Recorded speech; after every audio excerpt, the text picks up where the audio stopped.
রাসূল সাল্লাল্লাহু আলাইহি ওয়াসাল্লাম বিভিন্ন হাদিসে তার উম্মাদের উত্তম কাজের শিক্ষা দিয়েছেন, যেসব আমলের মাধ্যমে একজন মানুষ দুনিয়া এবং আখিরাতে মহান আল্লাহর নৈকট্য লাভ করতে পারবে।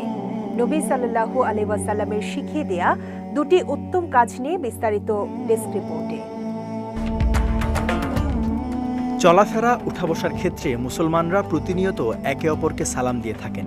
প্রিয় নবী হযরত মুহাম্মদ সাল্লাল্লাহু আলাইহি ওয়াসাল্লাম এই সালাম বিনিময়কে ইসলামের সবথেকে উত্তম কাজ বলে অভিহিত করেছেন।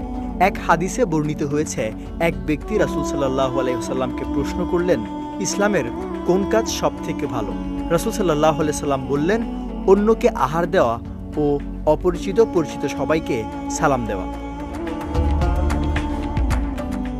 সালাম সম্পর্কে রাসূল সাল্লাল্লাহু আলাইহি ওয়াসাল্লাম বলেছেন, তোমরা ঈমানদার না হওয়া পর্যন্ত জান্নাতে প্রবেশ করতে পারবে না, আর ঈমানদার হতে পারবে না পরস্পরে ভালোবাসা তৈরি না করলে। আমি কি তোমাদের এমন একটি বিষয়ের কথা বলবো যা তোমাদের মধ্যে ভালোবাসা সৃষ্টি করবে? তোমরা পরস্পরের মধ্যে সালামের ব্যাপক প্রসার ঘটাও। ইসলামে সালামের গুরুত্ব অপরিসীম।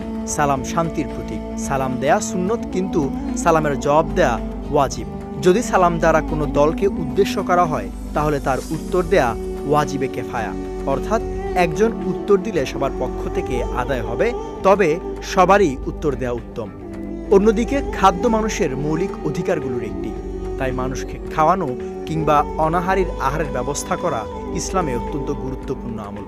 যারা আল্লাহর সন্তুষ্টির জন্য নিঃস্বার্থভাবে মানুষের কল্যাণে কাজ করে, তাদের খাবারের ব্যবস্থা করে, পবিত্র কোরআনে মহান আল্লাহ তাদের সুনাম করেছেন এবং আখিরাতে তাদের জন্য উত্তম প্রতিদানের ঘোষণা দিয়েছেন।